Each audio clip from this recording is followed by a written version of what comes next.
The North Atlantic was not a sea of welcome. It was a world of shifting storms, endless waves, and skies that seemed to bend with menace.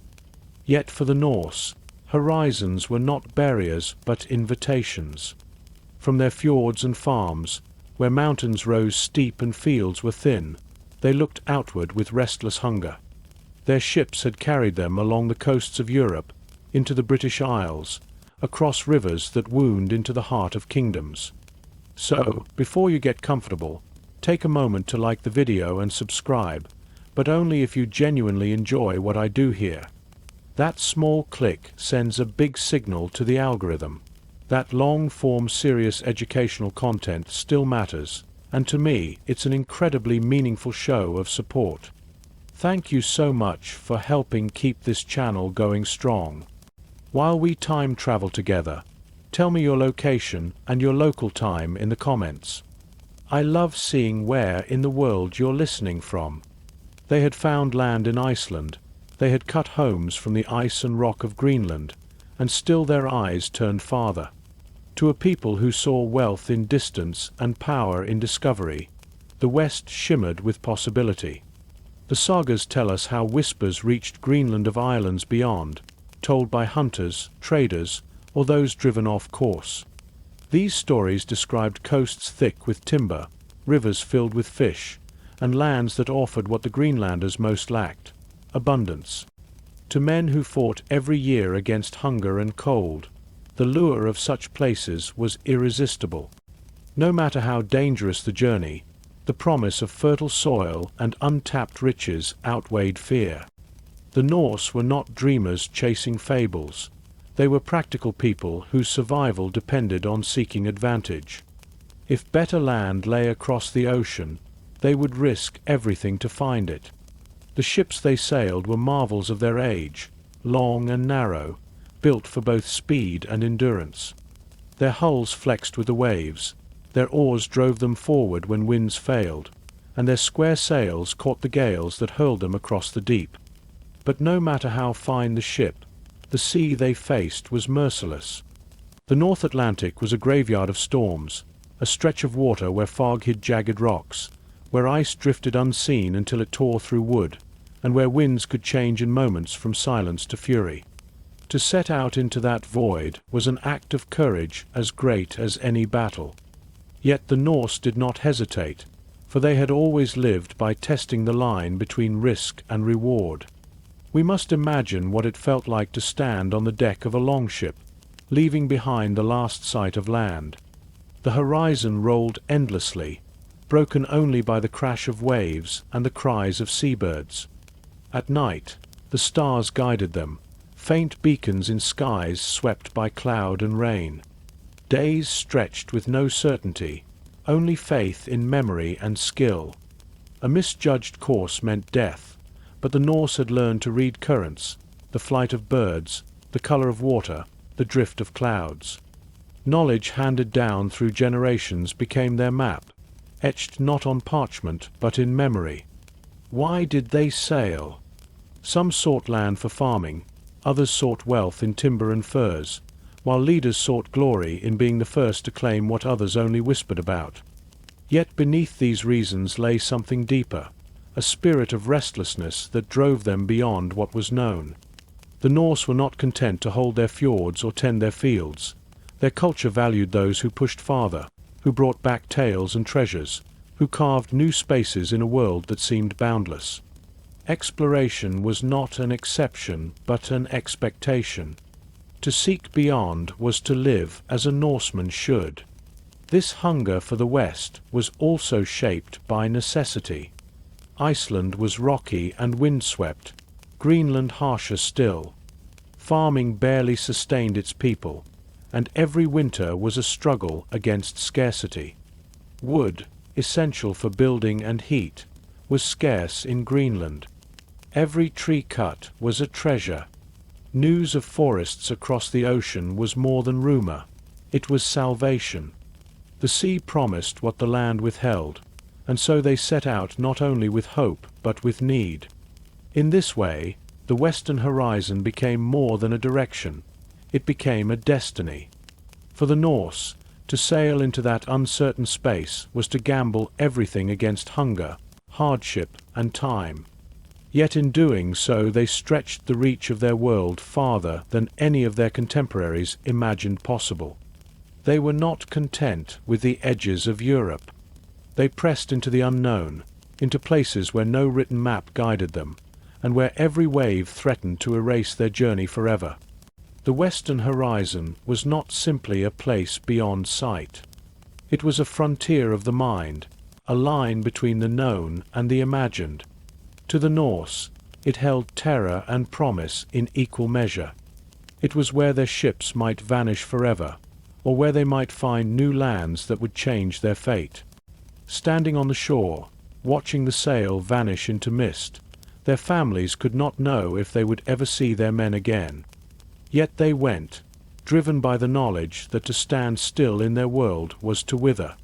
The horizon was not empty, it was full of secrets, and the Norse were determined to uncover them.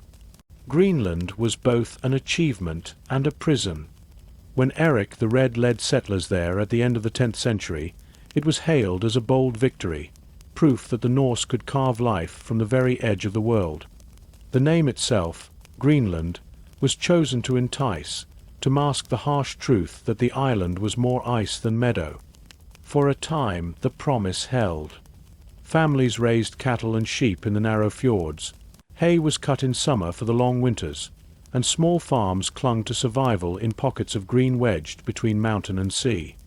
Yet from the beginning, life there balanced on the thinnest edge, every year a wager against the cold. The settlers built churches, traded with passing ships, and raised children who knew no other home. But behind this semblance of stability lay constant struggle. Greenland's soil was thin, the growing season short, and storms could sweep away what little was gained. Each winter meant slaughtering animals to preserve hay for the few that could be kept alive. Each spring meant fear of starvation if the supplies ran thin. Timber was scarce, for few trees grew tall enough to be worth cutting. Iron was limited, every tool and nail a precious object. To live in Greenland was to endure, to work constantly against the land itself, and to know that a single failed season could mean disaster. Yet even in this hardship, Greenland's position was a doorway. To the east lay Iceland and Norway, lifelines for trade and kinship. To the west lay uncharted waters, glimpses of land reported by hunters blown off course, or by men chasing seals and walrus along the drifting ice. Those who dared the western seas spoke of shores with forests that seemed endless, rivers that teemed with fish, and valleys free of ice where grass grew tall. To those trapped in Greenland's narrow fjords, these tales were not fantasies, but temptations strong enough to stir dreams of departure. Hunting drove many of these journeys. The Norse of Greenland relied heavily on walrus ivory, which was prized across Europe for art and ornament. Hunters pushed north along the coasts, braving seas crowded with icebergs and floes to reach the rich grounds. In doing so, they ventured farther and farther into unknown waters. What began as expeditions for ivory soon became voyages of exploration, as men sighted lands they had never known and returned with stories that spread through the settlements. Greenland was also shaped by its need for connection.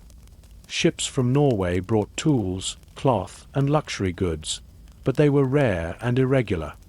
The distance was immense, and storms often swallowed vessels whole. Every arrival was uncertain, every delay a threat. This dependence on fragile lifelines made the thought of closer, richer lands even more alluring. If fertile ground lay within reach, if timber could be cut without waiting for shipments, then perhaps Greenland's people could secure their place more firmly. Families weighed these hopes against the risks. To leave Greenland's fragile farms for unknown coasts was to risk vanishing, but to remain was to endure a constant struggle with no promise of relief. Leaders and chiefs understood this balance well, for their authority rested on keeping people alive through winters and offering hope of better futures. Exploration was not simply adventure. It was survival policy.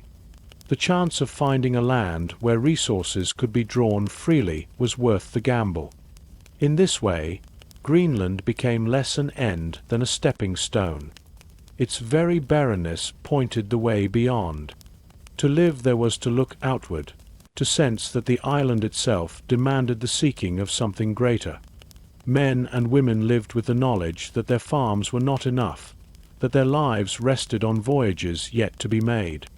And so, as children were baptized in churches of stone and cattle grazed on narrow strips of grass, the people of Greenland looked westward, their eyes fixed on a horizon that seemed to whisper of salvation.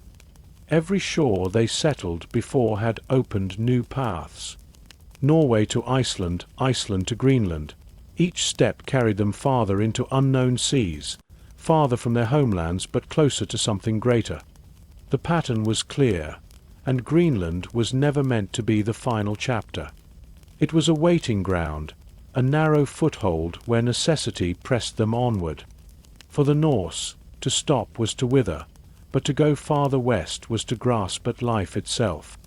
Thus the island became a threshold, a place where survival and ambition met.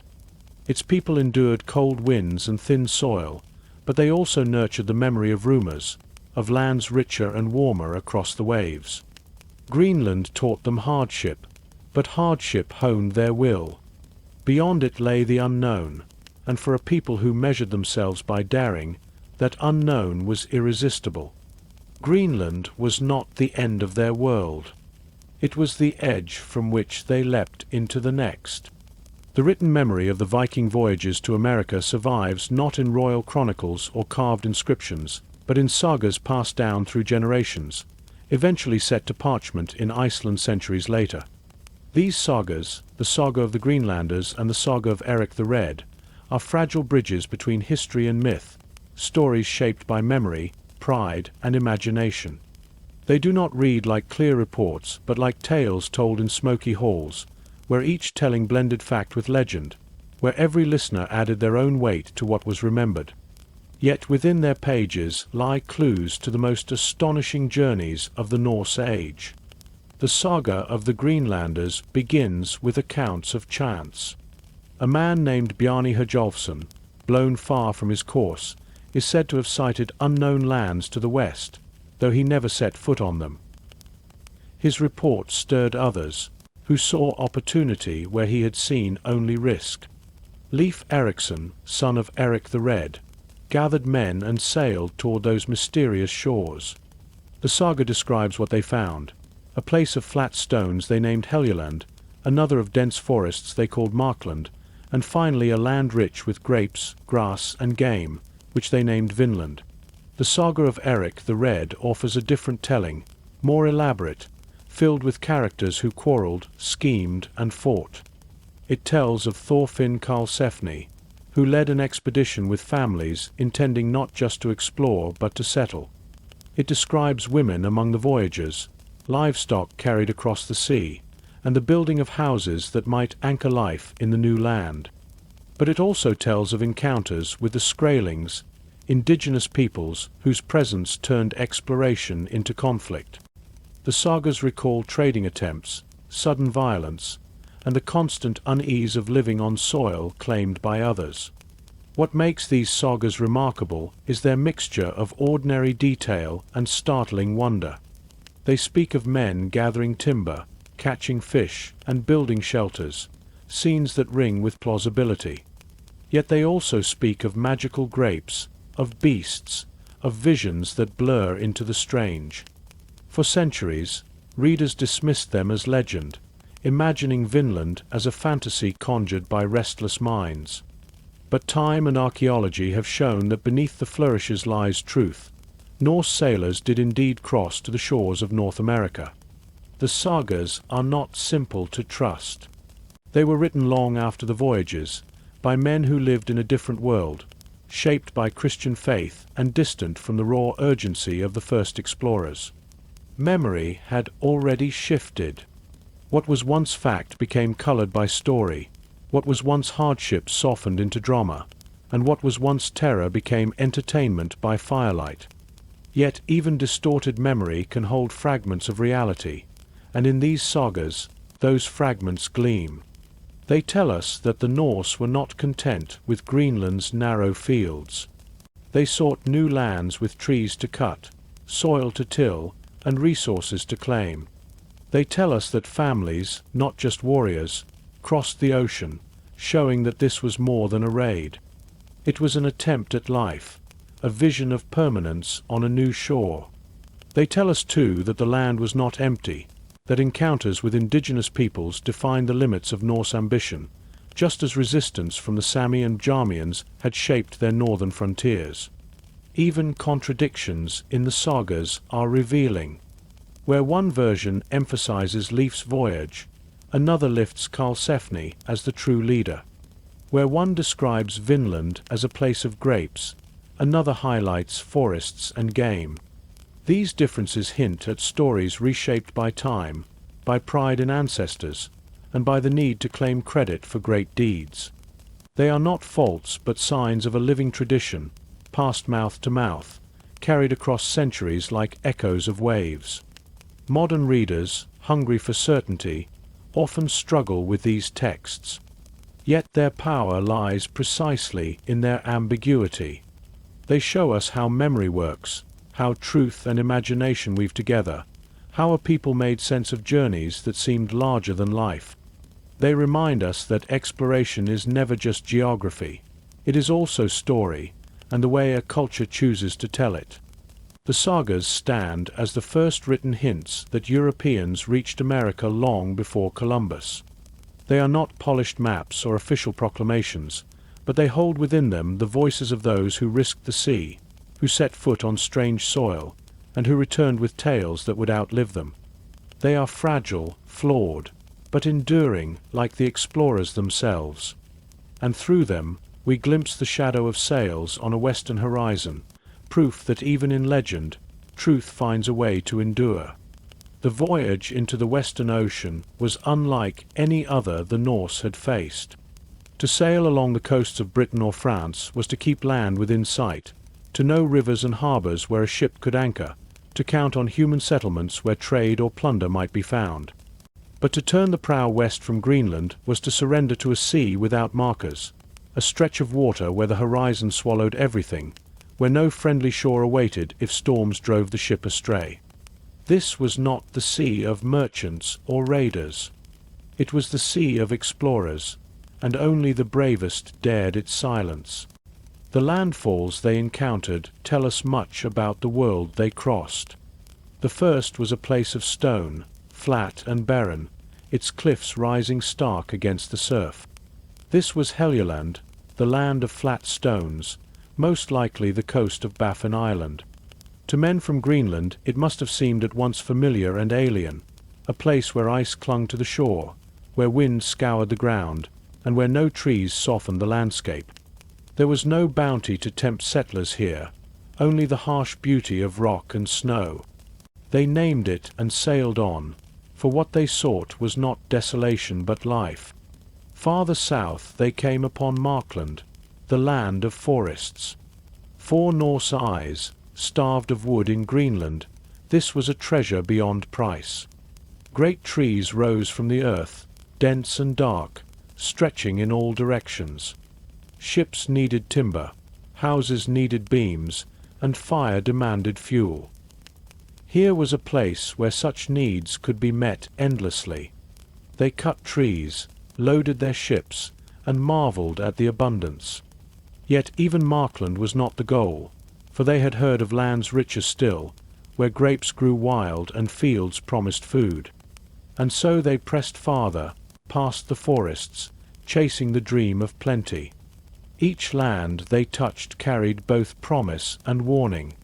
Helluland taught them that not every shore was worth claiming. Markland showed them that resources might tempt, but not suffice.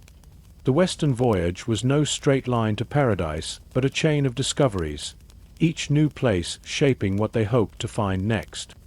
They were explorers in the truest sense, not only charting geography, but testing expectation against reality. To imagine these voyages is to picture men at the edge of endurance. The sea gave them no certainty. Fog closed around them, blinding their eyes. Icebergs drifted like ghostly mountains, silent threats waiting to tear open hulls. Storms crashed down with sudden fury, winds so fierce that sails had to be lowered and men chained themselves to benches lest they be hurled into the waves. Days could pass with no sight of sun or stars, and with no compass to guide them. Only instinct and the reading of signs kept them on course. A flock of birds, a current of warmer water, the color of the sky at dusk, all became their tools. A single mistake meant being lost forever, swallowed by the ocean. Yet they endured, for endurance was the marrow of Norse life. These were men and women born to hardship, raised in lands where survival itself was a victory. To them, the sea was not an enemy but a path, however cruel. Every wave was a barrier and a bridge at once, and their ships carried them not only to danger but to hope. Each new shore sighted was a reward for courage, a glimpse of a world larger than the one they had known. The land of stone and the land of forest were the first proofs that the tales were real. They were the stepping stones to something greater, hints that beyond the ice and waves lay a place where hunger might be eased, where life might be made more secure. The Norse had always lived by pushing outward, and now, as they touched these unfamiliar shores, they must have felt the stirring of destiny. Here, on the far side of the world, they were no longer raiders or farmers clinging to narrow fields. They were pioneers, carrying their culture into a land no European had claimed before. Still, beneath the hope lay unease. Each new land was unknown, and with the unknown came danger. What animals roamed here, what people might live unseen beyond the trees, what storms might rise without warning, all of it pressed on their minds. To stand on the rocky shore of Helluland or walk in the shadow of Markland's forests was to feel both wonder and fear. They were intruders in places that owed them nothing, and the land itself seemed to watch them. The western voyage was not just a passage of ships across water. It was the crossing of a threshold in human imagination. The Norse had reached the edge of their maps, the point where the old world ended. Beyond lay stone and ice, forest and river, and farther still the unknown that would become Vinland. Each wave carried them deeper into mystery, and each landfall whispered that they had stepped into a world far larger than they had dreamed. When at last they came to the place they would call Vinland, it must have felt like stepping into a dream. After the barren stone of Helluland and the dark forests of Markland, this land spread out in richness, warmer, softer, filled with signs of life in every direction. The sagas speak of grapes that grew wild, of meadows where grass rose tall, of rivers brimming with fish. To people hardened by the thin soil of Greenland and the rocky slopes of Iceland, this was nothing short of miraculous. Here was a place that did not fight them at every turn but seemed to invite them to stay. The name itself speaks of hope. Vinland, the land of wine, suggested sweetness, growth, and plenty. For a people who measured the year by the struggle to keep animals alive through winter, who rationed every scrap of hay and every log of wood, this was a promise of abundance. Even if the tales of grapes were colored by imagination, the truth remained. This was a place where nature gave more freely than they had ever known. The sagas tell of cattle driven ashore, of houses built, of men and women moving through the land with wonder, testing its gifts and dreaming of futures that might take root here. The first impressions must have struck deep. The rivers offered salmon, the woods offered game, the soil seemed rich enough for crops. Ships could be built with the timber that grew everywhere. Compared to the harsh landscapes they had left behind, Vinland was paradise. To those who had crossed the sea not only for adventure but for survival, this was more than discovery. It was salvation made real, a land where hunger might no longer define the rhythm of life. But Vinland was not empty. Though the sagas first dwell on its abundance, they also hint at presences beyond the trees. Smoke in the distance, footprints in the sand, the sudden appearance of strangers. These details remind us that the Norse were not alone. They were guests, uninvited, stepping onto a land already known and shaped by others. At first the silence of the woods might have seemed welcoming, but soon that silence carried unease. The richness of the land was undeniable, but so too was the uncertainty of who else might claim it. Still, for a moment in history, Vinland was a dream made solid. Families built homes of timber, storing food for winter. Cattle grazed in pastures far wider than the narrow strips of Greenland. Fires glowed in hearths, and the voices of children mixed with the sound of the wind through trees. Imagine the relief of women who no longer had to scrape thin grass for hay, of men who could cut trees without fear of scarcity, of communities who felt for the first time in generations that the land itself was not an enemy. Vinland offered more than survival. It offered possibility. And yet, beneath that possibility lay tension. The sagas tell of voyages back and forth, of ships returning to Greenland with timber and tales, of others setting out to join them. The flow itself suggests that Vinland was seen less as a distant miracle and more as a place that might become part of their world. But to make it truly, there's required more than cutting wood and planting seeds. It required permanence, the kind of permanence the Norse had achieved in Iceland and Greenland. Whether Vinland could bear such weight remained uncertain. The Norse spirit thrived on discovery, but settlement was another matter. Vinland gave much, but it also asked much. The distance from home was vast, the seas treacherous, the ties fragile. Every decision to stay or to return was heavy with risk. Still, the sagas suggest that for a time, they believed. They believed that here, beyond the ocean, they had found a place where life could be better, where fields might grow full, where generations might thrive. That belief alone shows the force of what they saw. Vinland emerges in memory not as a fantasy, but as a reality too rich to ignore.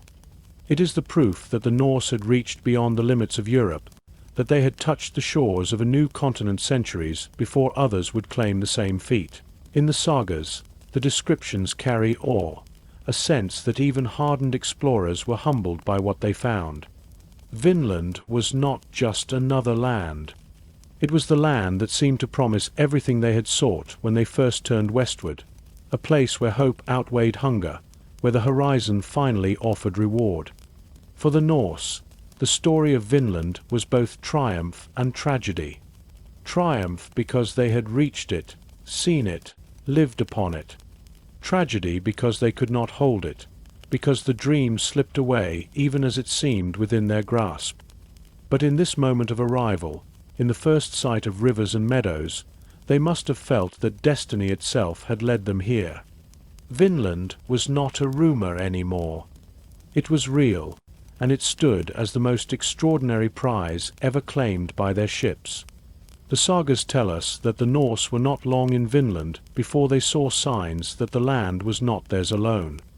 At first it was small things, a trail of footprints in the sand, smoke curling above distant trees, tools left in places that suggested hidden hands at work. These details spoke of people who already knew the land, who moved within it with ease, unseen until they chose to reveal themselves.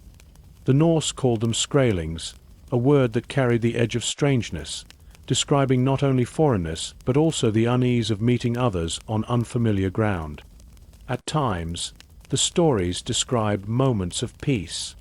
There were attempts at trade, exchanges of goods across a gulf of language and suspicion.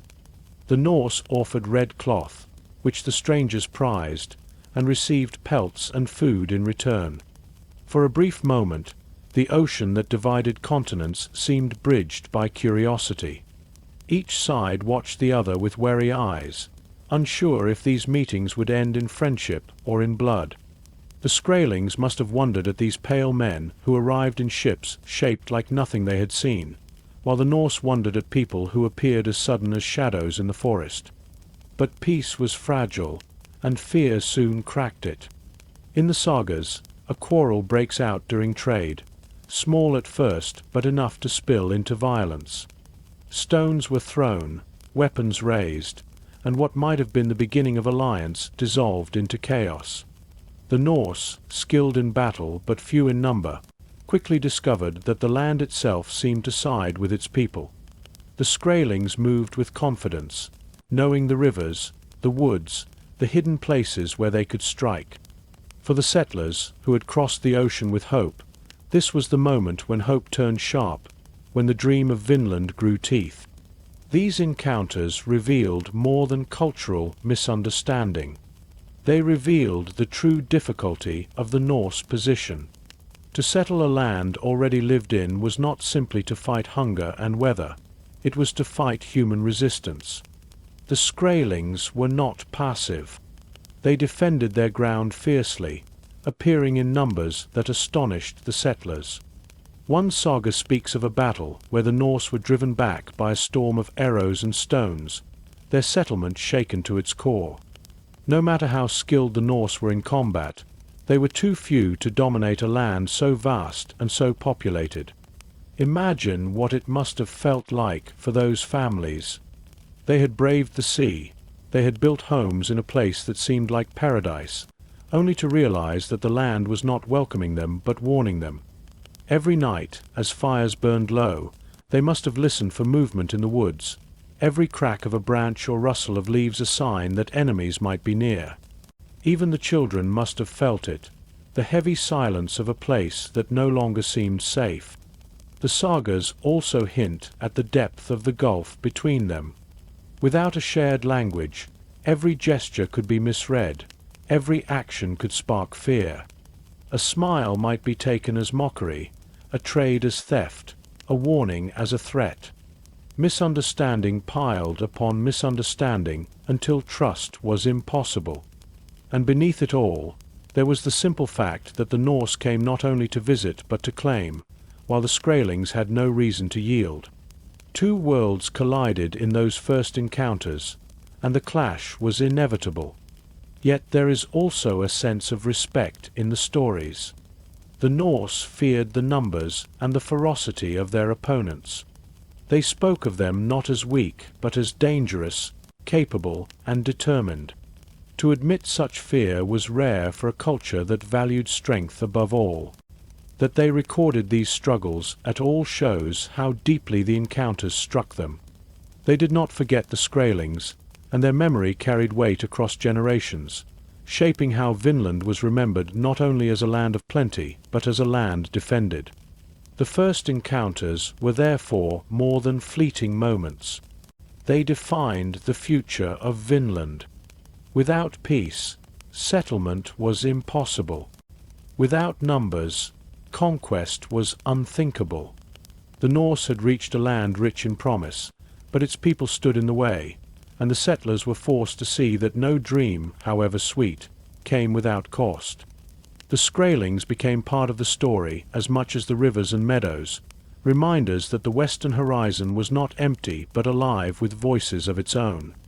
For the Norse, this was the harshest truth of all. They had found Vinland, they had built homes upon it, but they could not hold it against those who already belonged to it. The first encounters carried within them the seeds of departure, whispers that the dream would not last. And yet, those encounters also gave the story its depth, for they showed that the meeting of worlds is never simple, never without conflict, never without consequences that echo long after the ships sail home. To imagine life in Vinland is to picture a fragile settlement at the edge of the known world. The Norse who crossed the ocean did not arrive with armies, but with families. They brought cattle, sheep, and tools. They brought seeds to plant and iron to shape. They came not only as explorers, but as settlers, carrying with them the hope of permanence. In this land of rivers and forests, they built homes of timber, strong enough to withstand the winds, with turf walls to hold warmth in winter. Smoke rose from hearths, and the sound of axes rang through the trees as men cut wood in abundance they had never known in Greenland. The daily rhythm was a mixture of wonder and hardship. The soil seemed rich, the grass thick, and the rivers alive with fish. Salmon were caught in great numbers, enough to feed families through the cold months. Hunting brought game, and berries could be gathered when summer returned. Compared to the thin pastures of Greenland, this was plenty. Yet it was also unfamiliar. Seasons were different, the weather less predictable, and every task carried a sense of uncertainty. Would the cattle survive the winter? Would crops take root? Could homes endure storms that blew in from the sea? Every answer had to be learned by living it. The settlers worked not only for survival, but for the dream of building something lasting. They carved out fields from the wilderness, planted what they had carried, and tried to shape the land into something they could recognize as home. Fires burned in the evenings, families gathered in longhouses, and stories were told of the voyage that had brought them here. Children played in meadows, chasing each other through grass taller than any they had seen before. For them, Vinland must have seemed a place of magic, a world far larger and kinder than the rocky shores of Greenland. Yet beneath this surface of ordinary life ran currents of unease. The memory of encounters with the Skraelings lingered. Settlers kept watch when they ventured far, wary of footsteps in the woods, of eyes unseen among the trees. Even in times of peace, the thought of sudden attack hung heavy. It was a land of beauty, but also of tension, where comfort could turn to fear in a single moment. Each day carried not only the work of survival, but the weight of knowing that they were strangers in someone else's world. The settlement was small, and its people were few. Every person mattered, every hand was needed. A broken tool, an illness, or an accident could tip the balance. There was no city to fall back on, no market to draw from, no army to defend them. The settlers depended on themselves and on each other. In this way, life in Vinland was both a test of strength and a reminder of fragility. To endure meant more than bravery. It meant unity, patience, and constant labor. Still, there was wonder. Imagine the first time they saw wild grapes hanging in clusters, or walked through endless forests that seemed to have no boundary, or watched the sun set over wide rivers they had never known. For people from narrow fjords, this was abundance beyond measure. It must have filled them with awe, even as it unsettled them. Vinland was not just a place to live. It was a place that stirred imagination, where the land itself seemed to promise more than anyone had dared to believe. But no matter how generous the land appeared, the settlers could not escape the pull of the sea. Some ships returned to Greenland with timber, their holds full of what was scarce at home. Others brought news back across the ocean, carrying stories of a land of wonder and danger. The settlement was never fully secure, never certain.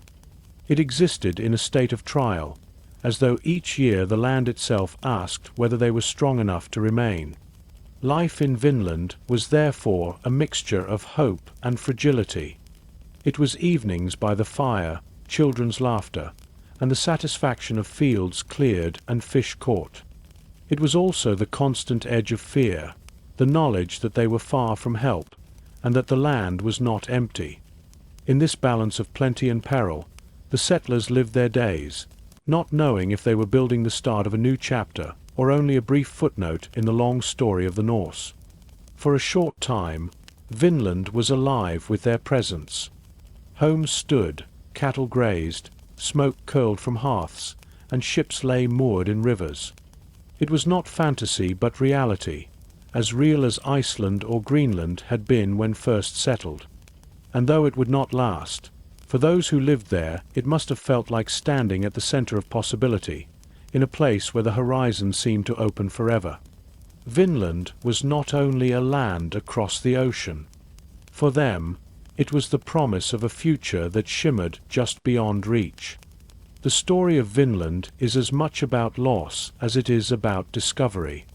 For a time, the Norse lived in this new land, cut wood from its forests, caught fish from its rivers, and grazed cattle in its meadows. But the sagas remind us that every step forward was shadowed by the presence of those who already called this land home. The first encounters had been uneasy, a blend of curiosity and suspicion. Over time, suspicion grew sharper, and curiosity turned to conflict. What began as small clashes became battles that shook the fragile heart of the settlement. The Skraelings were not passive. They did not watch strangers claim their land without answer. They resisted, and they resisted fiercely. The sagas describe sudden attacks, volleys of arrows, stones hurled with slings, and warriors who appeared from the woods in numbers that startled the Norse. The settlers, few in comparison, fought bravely, but they were always outmatched. Even when they won ground in a skirmish, they lost security. Every victory left them more aware that they could not hold what they had claimed. Vinland was too large, its people too many, and their will too strong. Inside the settlement, fear began to gnaw at hope. Families who had once dreamed of permanence now counted the cost of staying. To plant fields and build homes is to imagine a future, but each attack showed how fragile that future truly was. Children cried at night when shouts rang through the woods, women clutched their infants tighter, and men stood watch with weapons ready, knowing that exhaustion could be fatal. The land had seemed so generous at first, but generosity meant little if safety could not be won. The sagas also tell of quarrels within. Disagreements over leadership, arguments about whether to stay or return, feuds that carried over from Greenland, all of these added to the weight pressing down on the settlers. In such a small community, every fracture widened quickly, and unity became harder to hold. The same spirit that had driven them across the sea now threatened to scatter them, for ambition and pride sat uneasily alongside the need for cooperation. The collapse of Vinland was not a single moment, but a slow unraveling.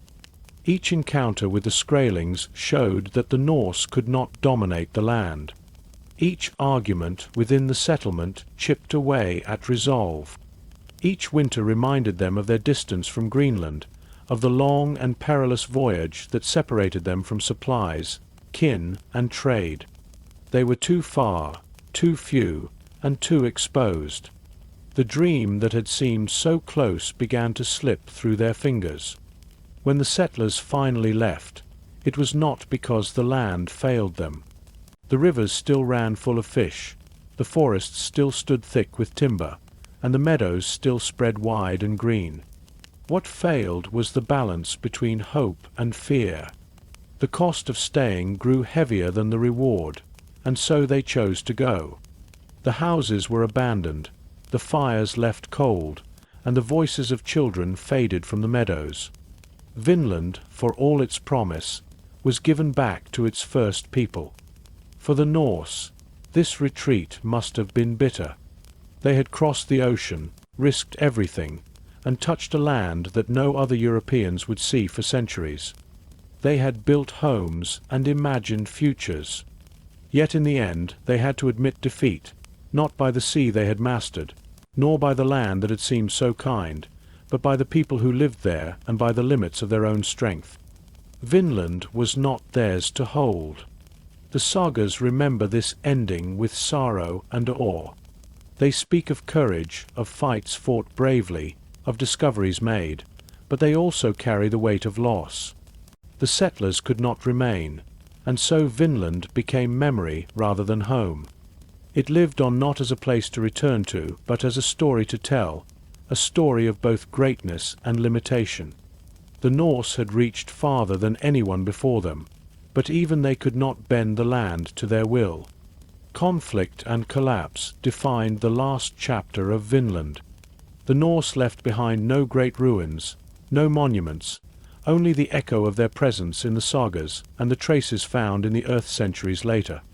But their failure was not simple defeat.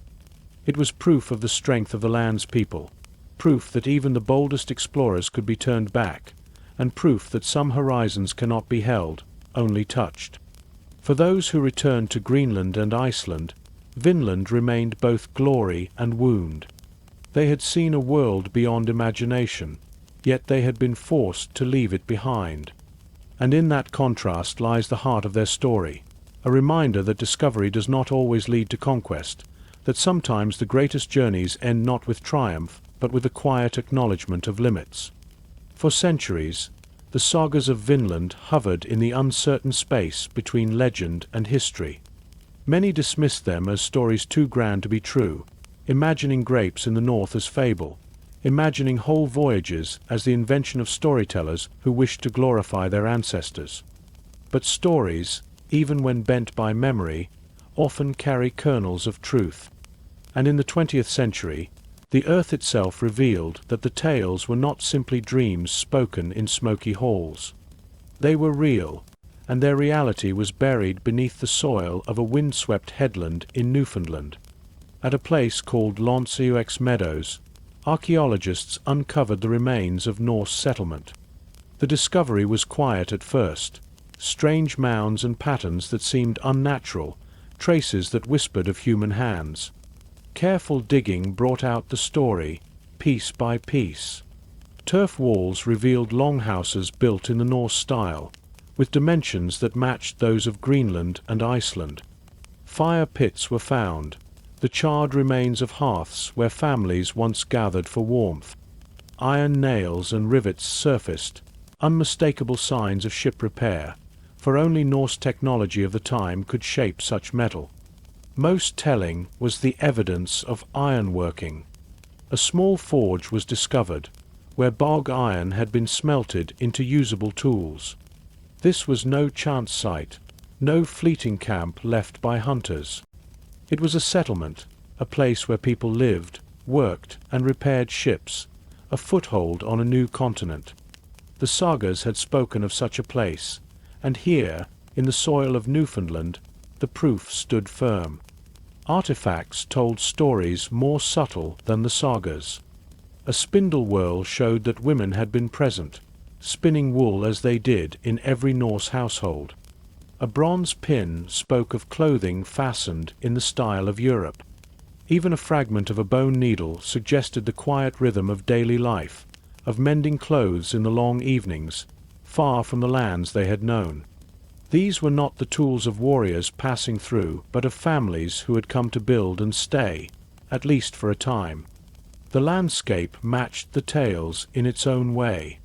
From Meadows, ships could sail south toward richer lands, toward forests and meadows described in the sagas.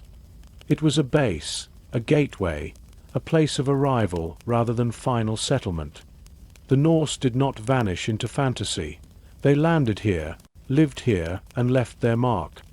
What makes this discovery more powerful is its silence. The site is not a fortress, not a grand hall of kings.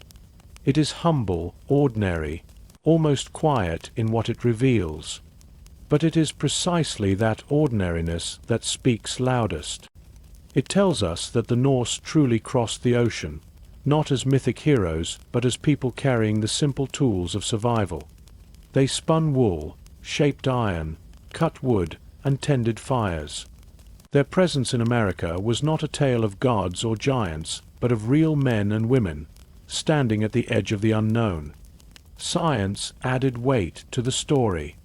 Carbon dating confirmed the age of the site, placing it around the year 1000, the very time when the sagas said Vinland had been reached. Even the growth rings of wood showed signs of being cut with iron tools centuries before Columbus ever set sail. The sagas had carried fragments of memory across generations, and archaeology placed those fragments into the solid ground of fact. Yet what is most striking is how little remains. The houses fell, the tools were left behind, the people returned across the sea. Meadows is not a city but a trace, a whisper of a presence that came and went.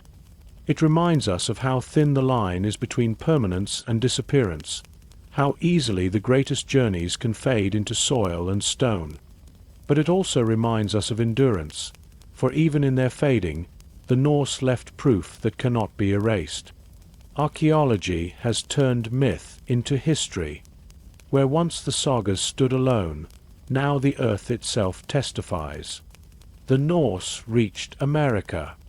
They built, they worked, and they lived upon its shores.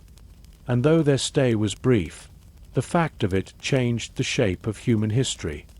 The ocean that seemed endless was crossed, the horizon that seemed unreachable was touched, and the story that once belonged only to firelight became a truth carved into the land itself. To walk through the forests and rivers of the New World was to step into a place filled with secrets. For the Norse who came to Vinland, the land seemed both generous and strange, offering gifts they had never known but also mysteries they could not fully understand. Every path led deeper into the unknown, every shoreline opened to possibilities that stirred both awe and unease. This was not just another island like Iceland or Greenland. It was a continent, vast and varied, and it held wonders that marked it as something entirely beyond the scope of their old maps. The forests were the first revelation. In Greenland, wood was scarce, a treasure guarded carefully. But here, trees rose in endless ranks, tall and thick, stretching toward the sky. For men who had sailed long distances simply to cut timber, this abundance was overwhelming. They cut logs for ships and houses, filling their hands with the weight of wood that could fuel countless fires, build countless beams. Yet the forest was more than supply. Its silence pressed upon them, filled with sounds they did not know, birds calling in strange voices, animals moving in the shadows, the constant whisper of wind through leaves unlike any they had seen. The rivers and lakes added to the wonder. Salmon ran so thick that, according to the sagas, they seemed to leap into nets. Fish in Greenland and Iceland were plentiful, but nothing compared to the abundance here. Waterways glistened with life, promising food beyond measure. To settlers used to eking out survival from narrow fjords, this must have seemed like wealth of another kind, a natural bounty that spoke of ease. Yet it also spoke of strangeness. New species, new rhythms, new challenges that had to be learned one by one. Even the soil itself carried secrets. The settlers saw grass that grew higher than their knees, meadows that could feed herds many times the size of those in Greenland. They tested patches of earth, imagining fields of barley or wheat, dreaming of crops that might grow strong in this rich ground. To them, land was not simply space. It was the difference between survival and death. In Vinland, the earth itself seemed to promise life in abundance, a whisper that this could be a place where hunger was finally broken. But with every gift came uncertainty. The sagas speak of grapes, of vines heavy with fruit. Scholars debate whether these were truly grapes or some other berry unknown to Norse eyes, but the meaning was the same. Here was a land that bore fruit without planting, that seemed to grow wealth unasked. To men who scraped thin harvests from stony fields, this was marvel, but also mystery. Why did the land yield so freely? Could such plenty be trusted? Or did it hide dangers unseen? Animals added to the strangeness. The Norse knew reindeer, bears, and seals, but here they found creatures unfamiliar, birds of brilliant plumage, beasts whose cries echoed through the night.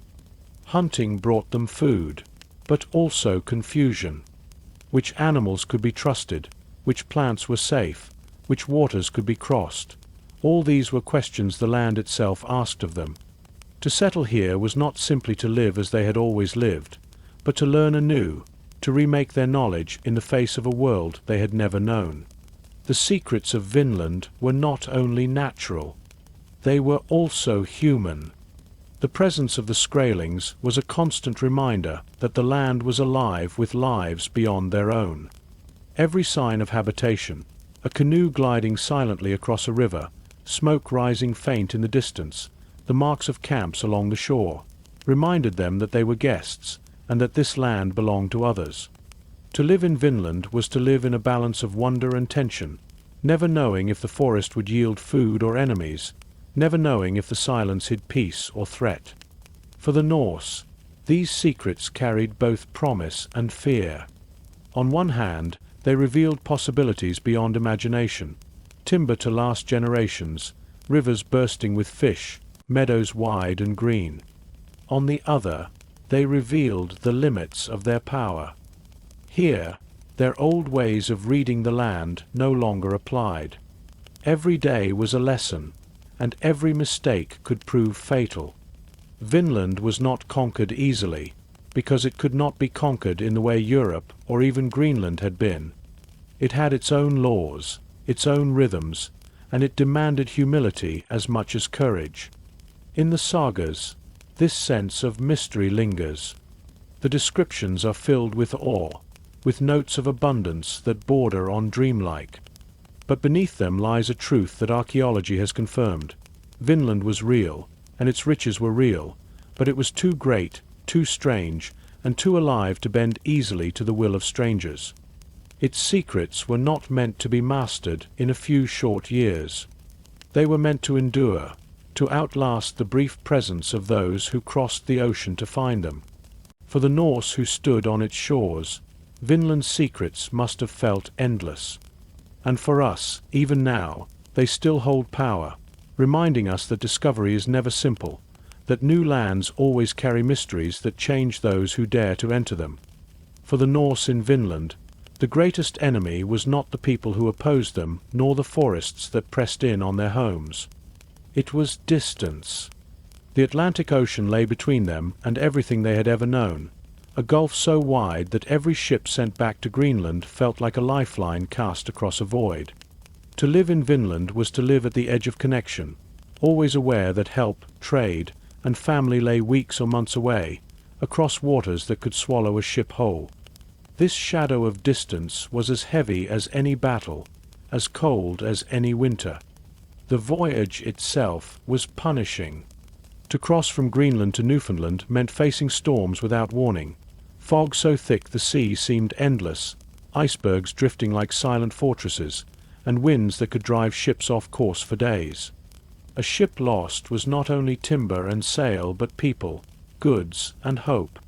Families waiting in Vinland counted every arrival with relief, knowing each one might have been the last. And those who set out toward Greenland carried with them not only timber and stories, but the knowledge that they might never return. Distance turned ordinary needs into threats. In Greenland or Iceland, trade routes, though difficult, connected communities. Goods could be exchanged, and news traveled back and forth. In Vinland, every tool dulled with use, every iron nail bent, every piece of cloth frayed under the weight of distance. Replacement meant waiting for the next ship, if one came at all. There was no market to supply them, no nearby settlement to borrow from, no wider network to ease shortages. A broken plough could mean lost crops, a shortage of weapons could mean defeat, and a single poor harvest could mean disaster. Distance also weighed on the mind. The settlers were cut off from the world they had left, their stories carried only by their own voices, their songs fading into the silence of strange forests. Loneliness was not only personal but cultural. To live in Vinland was to live in isolation, a fragment of Europe planted in soil that did not know it. The sagas suggest this unease in their silences, in the way Vinland is described with wonder but also with distance, as if even in memory it remained apart, unreachable, half real and half dream. This separation was more than emotional. It eroded strength. Every year that passed demanded ships, demanded men and women willing to risk the sea, demanded resources drawn from Greenland and Iceland. But those places themselves were fragile, their communities small and stretched thin. To support Vinland meant strain, and as years passed, that strain grew heavier. Leaders weighed the promise of timber and furs against the danger of losing ships and lives, and more often the balance tilted against sending aid. The settlement in Vinland, for all its promise, was never more than a distant outpost, vulnerable to neglect as well as attack. The settlers felt this in every decision. Do they plant more fields when they cannot be sure of support? Do they build ships when iron is scarce and every nail counts? Do they stay another season or return to Greenland, carrying what they can before the distance swallows them? These choices were not abstract but daily burdens, each one carrying the weight of survival. Every family knew that a single storm at sea could sever them from home forever. The shadow of distance also shaped their encounters with the Skraelings. If the Norse had been closer to Europe, with more men and more ships, perhaps conflict would have gone differently. But distance meant they were few, and being few meant they were always vulnerable. Every battle carried the risk not only of loss but of erasure. There was no army to call, no reinforcements to sail in. In Vinland, each life was irreplaceable, each wound a reminder of how far they were from help. It is no wonder, then, that the sagas carry both awe and sadness when speaking of Vinland. It was real, abundant, and rich. But it was also too far. The ocean that had brought them, there was the same ocean that kept them from making it theirs. In the end, distance was the decisive factor. It magnified every hardship, turned every scarcity into danger, and made every choice heavy with risk. The Norse had pushed farther than any Europeans before them, but in doing so they had also stretched themselves to the breaking point. When the last families left Vinland, when the last ships sailed back toward Greenland, they carried more than timber and furs. They carried the memory of what they had seen, a land beyond imagining, and the lesson of what they had learned, that some places, however rich, cannot be held when the sea itself stands between you and home. The shadow of distance fell across every fire in Vinland, every field, every dream, and in the end, it was that shadow which grew too heavy to bear. When the ships finally turned away from Vinland, their sails catching the cold winds that would carry them east, the settlers must have looked back with heavy hearts. Behind them lay a land that had promised abundance beyond anything they had known, a place where grass grew tall, rivers ran rich with fish, and forests stood endless. Yet it had also been a place of fear, of sudden attacks in the night, of quarrels within, of distance too vast to overcome. To leave was not to deny its beauty or its promise. It was to admit that survival asked more than courage alone.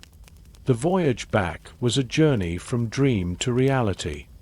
On the open sea, the memory of Vinland grew sharper, retold in whispers as waves crashed against the hulls. Some spoke of what might have been, of fields that could have fed generations, of homes that could have stood for centuries. Others spoke only of relief at leaving danger behind.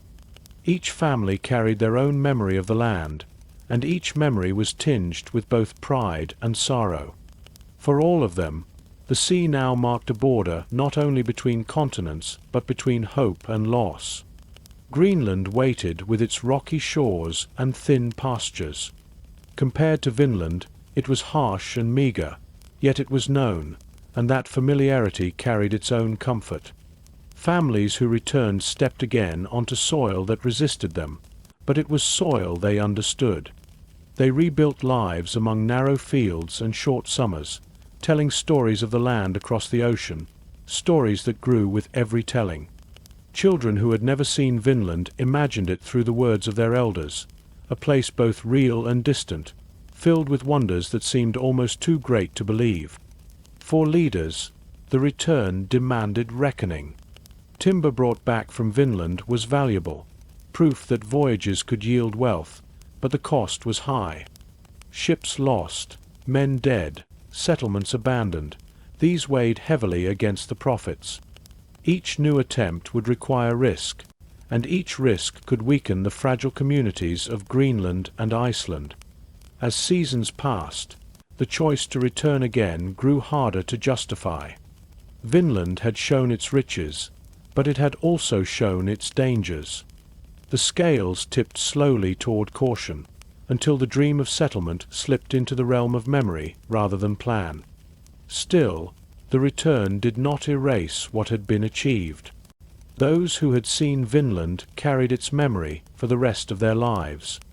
Around fires in longhouses, they told of meadows wider than eyes could follow, of rivers where fish seemed countless, of forests where wood was plentiful beyond imagination. They spoke of grapes and wild fruits, of animals strange and new, of nights when stars above the western horizon seemed sharper than in any other place. Their words turned the land into legend, even as they confessed the dangers that had driven them away. The return also left scars. Some who had lost kin in Vinland carried bitterness, their grief sharpening into stories of battles with Skraelings, of arrows in the dark, of children frightened by the cries of war. Others carried shame, the sense that leaving meant failure, that they had been unable to hold what they had dared to claim. And yet, woven through both grief and shame was a thread of pride. They had gone farther than any before them, crossed seas no one had crossed, touched lands no one in Europe had seen. Even in leaving, they had marked themselves as part of something extraordinary. For Greenland, the return shaped generations. The memory of Vinland lingered in songs and stories, becoming a touchstone for identity. It reminded them that their people were not bound by the limits of their fjords, but had once stretched across the ocean, reaching to the very edges of the world. Even as the settlement faded, the tale remained, a reminder of courage, of failure, and of possibility. The return to Greenland was therefore more than a physical journey. It was the closing of a chapter that had begun with boldness and hope. Vinland had given them visions of a future beyond want, but it had also demanded a price too high to pay. To leave was to acknowledge limits, but also to preserve what remained, to safeguard their fragile communities against the risk of ruin. In leaving, they ensured that their story did not end in Vinland, but continued across the seas, told and retold by those who had seen the far horizon. For those who stepped again onto Greenland's shores, Vinland never truly left them. It lived in their memories, in their dreams, in the stories whispered to children on long winter nights. They had gone, they had seen, they had returned. And though they left no lasting homes behind, they carried with them the truth that beyond the horizon lay lands beyond imagining, a truth that would echo through history long after their sails vanished from the western sea. As years passed, Vinland began to drift from lived experience into story. The men and women who had once cut wood there, who had fished its rivers and feared its nights, grew old, and their voices became the only bridge between memory and legend. Around fires in Greenland and Iceland, their children listened, eyes wide, as tales of the western land unfolded. These stories mixed fact with awe, reality with dream, until it became difficult to know where truth ended and imagination began. Vinland remained alive, but alive in memory more than in presence. The sagas, written generations later, carry this transformation. They describe voyages with vivid detail, yet with a sense of distance, as though the authors themselves knew they were preserving something already slipping away. Grapes and meadows became symbols as much as descriptions, reminders of abundance in contrast to the harsher soils of home. Skirmishes with the Skraelings became more than accounts of conflict. They became warnings about the dangers of the unknown, lessons meant for listeners who might never see those shores. The land across the sea lived on, but as story, not settlement. In Greenland, where survival was always fragile, Vinland took on the quality of a dream deferred. Families who struggled to gather enough hay for their cattle heard tales of meadows that could have fed herds without fear. Men who cut sparse wood from the edges of fjords remembered forests that seemed without end. The gap between what they endured and what they had glimpsed grew larger with each telling, until Vinland became a place of both wonder and regret. They had touched it, yet could not hold it, and that truth weighed heavier as memory grew dim. In Iceland, the memory of Vinland was woven into the wider saga tradition. It became part of the story of exploration, alongside the settlement of Greenland and the earlier voyages to Iceland itself. But while those other places had lasted, Vinland stood apart as the one that had been lost. This difference gave it a special power in the imagination, a place not of everyday life but of longing. It was proof of what their people had achieved, and also proof of the limits they had met. That duality gave it a haunting presence in story, a reminder that not every horizon could be claimed. The fading of Vinland was not simply the fading of detail. It was the fading of direct memory. As generations passed, fewer and fewer people had spoken with those who had seen it. By the time the sagas were written, Vinland was a place preserved in fragments, shaped by the biases of storytellers and the needs of audiences. What had once been lived with hands and eyes became shaped by ink and imagination. Truth lingered in the bones of the story, but flesh and color blurred until the line between memory and myth was hard to see. Even so, Vinland remained powerful. It endured because it was more than geography. It was a story of daring, of pushing beyond known seas, of reaching a land no other Europeans had seen. That alone made it worth remembering. The fading memory carried not only details but a spirit, the spirit of boldness, of risk, of stepping into the unknown. And in that spirit, the story lived long after its details had dimmed. For the Greenlanders, the fading of Vinland was more than loss of memory. It was loss of possibility. As their own communities weakened under harsh climate and isolation, the thought of fertile land across the sea became harder to bear. They had known a world where survival was easier, but they could not return to it. The shadow of what might have been hung over them, shaping their view of their own fragility. In this way, memory of Vinland became not just a tale of past glory, but a mirror showing their present struggles. For the wider Norse world, Vinland became a chapter in the saga of exploration that stretched from Norway to Iceland to Greenland and beyond. It proved that their ships had reached farther than anyone else, that their hunger for discovery was unmatched. Yet it also stood as the chapter without a lasting settlement, the chapter that ended in retreat. That mixture of triumph and failure gave it a strange endurance, making it a story that could not be forgotten even as it faded from direct knowledge. By the time centuries had passed, Vinland was no longer seen as real land to be reached, but as legend, a place whispered of in distant memory. And yet, even in fading, it endured. It lived on in the sagas, in the songs, in the quiet pride of those who remembered that their ancestors had crossed the sea to lands no one else had seen. Memory blurred, but it did not vanish. Vinland remained, ghost-like, a dream carved into the edges of history, fading but never gone. The story of Vinland did not end when the last settlers sailed away.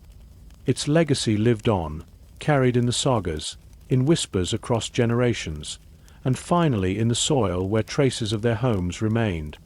It is a legacy not of conquest but of courage, not of empires gained but of horizons reached. For the Norse, Vinland was proof that their ships and their will could carry them farther than anyone else of their age. They had crossed an ocean that seemed endless, and though they could not hold what they found, they had touched it. That touch, fleeting though it was, changed the course of history. The Norse legacy in America is one of beginnings rather than endings. They were the first known Europeans to stand on its shores, centuries before others would come with larger fleets and greater ambitions. Their time was short, their settlements small, but they had broken the boundary between continents. They had shown that the ocean could be crossed, that the world was larger than maps allowed. Even in failure, they left behind the seed of possibility, a memory that whispered across time that beyond the horizon lay more than sea, there lay land. For their own world, the story of Vinland became part of their saga tradition, folded into the great narrative of discovery that defined Norse culture. They had pushed west as far as Iceland, then farther to Greenland, and finally beyond to a continent unknown. This relentless movement became part of who they were, a people always reaching, always seeking. Though Vinland did not endure as a settlement, it endured as proof of their daring, a crown jewel in their long history of voyages. For the land itself, the legacy was more complex. The Skraelings, whose resistance shaped the Norse departure, remained. Their lives, their traditions, their ties to the land endured long after the last Norse ship had sailed away. They became the true legacy of Vinland, for they showed that no matter how far strangers traveled, no matter how strong their courage, the land belonged to those who had lived in harmony with it for generations. Their presence was the reminder that discovery is never one-sided, that every arrival is also an encounter, and that some encounters are met with resistance that cannot be broken. In later centuries, when explorers from Europe crossed the Atlantic again, the memory of Vinland stirred faintly in old writings. At first, it seemed too strange to be true, a legend of a people who had wandered too far. But archaeology proved what the sagas had whispered. The Norse had been here, their fires had burned in this soil, their iron had been shaped on this land. What had once been doubted became fact, and the legacy of Vinland stood confirmed. It was not just story but history, not just dream but truth. The legacy also lies in the lesson it carries. Vinland shows that discovery does not always mean possession.